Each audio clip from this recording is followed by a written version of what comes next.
It was the early hours of March 27th, 1992. A convent in Kottayam, Kerala, still cloaked in silence as the nuns prepared for another day of prayer and routine. But that morning, something was terribly wrong. In the stillness of the courtyard, within the old stone walls of the convent, a body was discovered, floating inside the deep waters of a well. It was the lifeless form of a 21-year-old nun, Sister Abhaya. She was young, devoted, and by all accounts, full of promise. Yet in a single moment, her life ended in a way that raised more questions than answers. Was it a tragic accident, a desperate act, or something far more deliberate? For the next 28 years, her story would remain trapped in shadows, buried under silence, suspicion, and countless versions of the truth. Each retelling left behind a trail of doubts, allegations, and unanswered questions. What really happened to Sister Abhaya that night inside the convent? And why did it take nearly 3 decades for the truth to finally be revealed? Sister Abhaya was only 21 years old.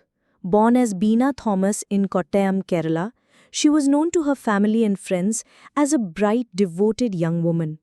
She joined the convent at a young age, taking her vows and dedicating her life to prayer, service, and discipline. To those who knew her, she was cheerful, dutiful, and deeply faithful. But that morning in March 1992, her life came to a sudden, unexplained end. Her body was found at the bottom of a well within the convent walls, an enclosed space accessible only to the nuns and priests who lived there. The first reports were quick to label her death as suicide. Authorities claimed she had jumped into the well in despair. But almost immediately questions began to surface. Why would a young woman, described by everyone as strong, hopeful, and deeply spiritual, take her own life? Why were there injuries on her body that did not match the story of a simple drowning?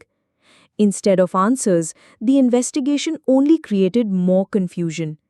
Evidence was mishandled, reports were incomplete, and the more people searched for the truth, the more resistance they seemed to encounter. From the very beginning, Sister Abhaya's death was not just a tragedy. It became a mystery, clouded by doubt, secrecy, and silence. And as the years stretched into decades, the struggle to uncover what truly happened inside the convent would become one of the longest and most controversial legal battles in India's history. In the hours following the discovery of Sister Abhaya's body, the convent was gripped with shock. Local police arrived quickly, but instead of treating the well as a crime scene, their actions raised more suspicion than clarity. The case was closed in haste. The official story? Suicide.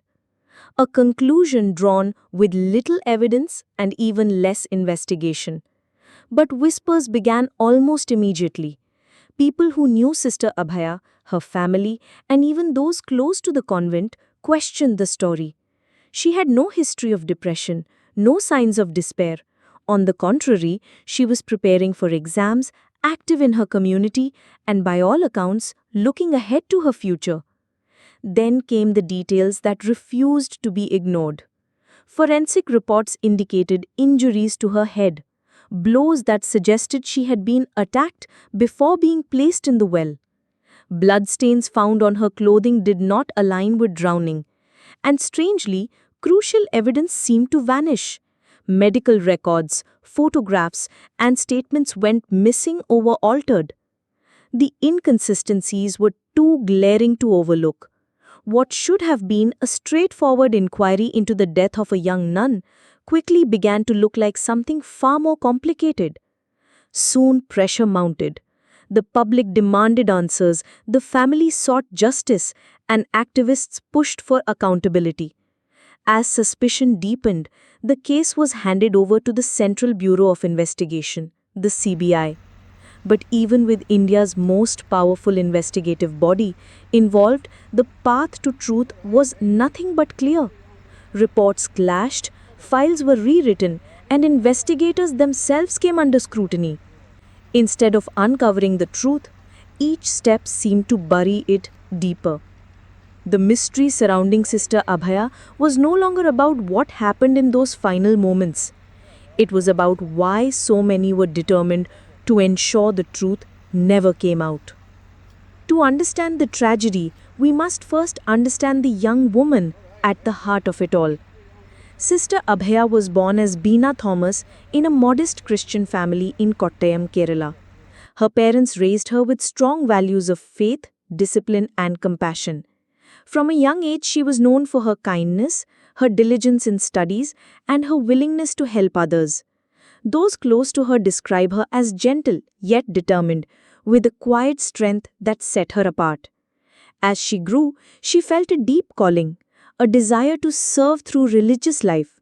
Choosing a path that few young women would, she joined the convent and took on a new name, Abhaya, which in Sanskrit means fearless. It was a name that suited her spirit well. Inside the convent, she lived a life of strict discipline, early prayers at dawn, hours of silence, teaching, study, and service. But even within the walls of routine, she stood out. Her teachers admired her focus, her fellow nuns valued her warmth, and her family believed she was destined for great purpose. She was only 21, at an age when many dream of careers, marriage, or travel. Her dream was different, to live a life devoted to faith. Her days were spent in service, her nights in study. She was preparing for an important exam, working diligently to excel. Her family remembers her speaking of the future with hope, with no sign of despair, no shadow of doubt. This was the young woman whose life ended so abruptly. And it is this very picture of innocence and promise that makes the events of March 1992 so difficult to accept. Because the more you learn about Sister Abhaya, the clearer it becomes. This was not someone who would quietly slip into the darkness of a convent well. Something happened. Something that changed the course of her life forever. And someone wanted that truth hidden. The convent where Sister Abhaya lived was meant to be a place of safety, silence, and faith. To outsiders, it stood as a symbol of devotion and discipline. But behind its heavy doors and cold stone walls, life was not as simple as daily prayers and sacred rituals. For those who lived within, the convent was a world of strict rules, rigid hierarchies, and unspoken expectations. Every action was observed, every word carried weight. Secrets were rarely spoken aloud, and the lives of the nuns were tightly controlled, not only by religious leaders, but by the structures of power that surrounded them. As investigators slowly probed deeper into Sister Abhaya's death, troubling details began to emerge. This was not a convent untouched by controversy. Rumors had circulated for years about misconduct, about inappropriate relationships, and about actions that would tarnish the very vows these men and women had sworn to uphold. Whispers soon turned into accusations. Two figures stood at the center of suspicion: Father Thomas Kotor, a priest with close ties to the convent, and Sister Sephi, a nun whose name would become forever linked with Abhaya's fate. What exactly bound them to the events of that night remained unclear, but their presence inside the convent at the time of her death could not be denied. For many, the idea that clergy members could be involved in such a crime was unthinkable, but the possibility could not be ignored, so the question grew louder. What did Sister Abhaya see? What secret did she stumble upon in those final hours before her death? Because the evidence suggested she had witnessed something she was never meant to see. And, in a place where silence was sacred, one young nun's discovery may have cost her everything. If the truth lay within the convent walls, then exposing it would mean challenging not only individuals, but an entire system built on faith, obedience, and authority. And that was a challenge very few were willing to take. If the convent walls held secrets, the investigation into Sister Abhaya's death revealed how far some would go to keep those secrets buried. From the very first hours, the handling of the case raised alarms. Police reports were inconsistent. Photographs of the crime scene were missing. Medical records were altered. Evidence that could have spoken for Sister Abhaya was destroyed, piece by piece, until the official version of events looked nothing like the truth. One crucial fact stood out: the injuries on her head. Forensic experts noted marks consistent with blunt force trauma, signs she had been struck before entering the well. Yet early reports either ignored these details or dismissed them altogether. Even more troubling, the axe used in the convent kitchen, believed to be connected to those wounds, was said to have been cleaned and concealed. And this was only the beginning. Witnesses claimed they were pressured to stay silent. Investigators who dared to question the suicide theory found themselves reassigned or silenced. Files went missing, statements were rewritten. Each attempt to move closer to the truth was met with resistance, as though invisible hands were pulling strings behind the scenes. It wasn't only the convent under suspicion, it was the system around it. Political pressure, religious influence, and institutional loyalty all seemed to intertwine, protecting those accused and delaying justice.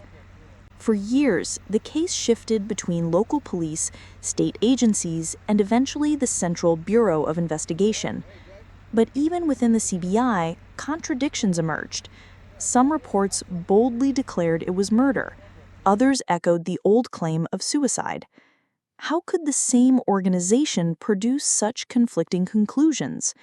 The answer, many believed, was interference. Someone, somewhere, wanted the case closed, without truth, without justice, and without scandal. But the people of Kerala refused to forget. Activists rallied, journalists wrote relentlessly, and ordinary citizens demanded answers. For them, this was no longer just about Sister Abhaya, it was about the integrity of justice itself.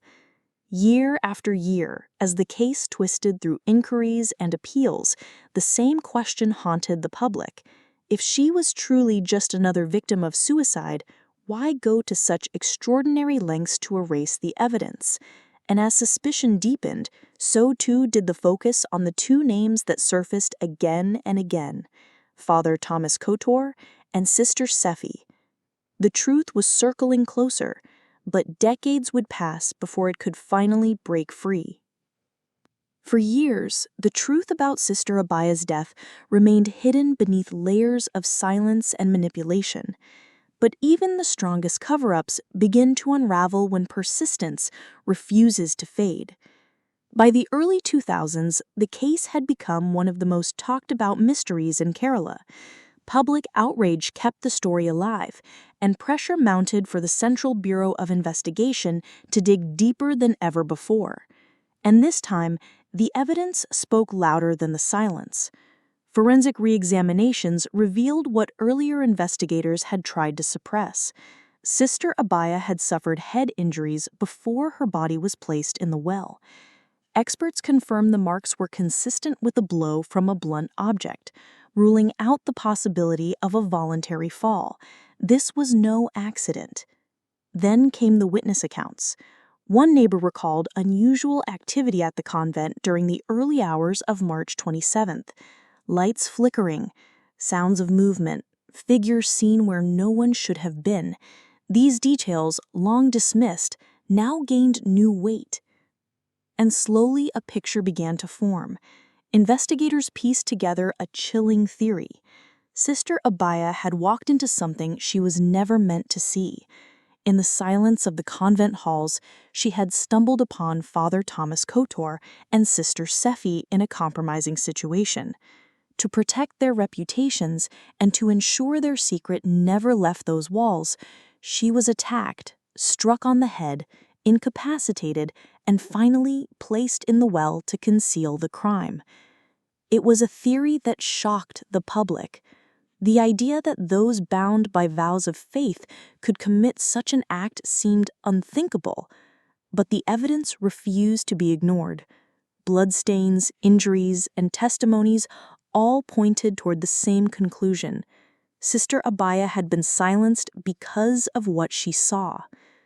In 2008, after nearly 16 years of delays and dead ends, the CBI finally charged Father Thomas Kotor and Sister Sephi with murder and destruction of evidence. The weight of suspicion had transformed into formal accusation. But even then, the road to justice was not straightforward. The accused fought back fiercely, using every legal avenue to delay proceedings. Appeals, petitions, and challenges dragged the case through courts for more than a decade.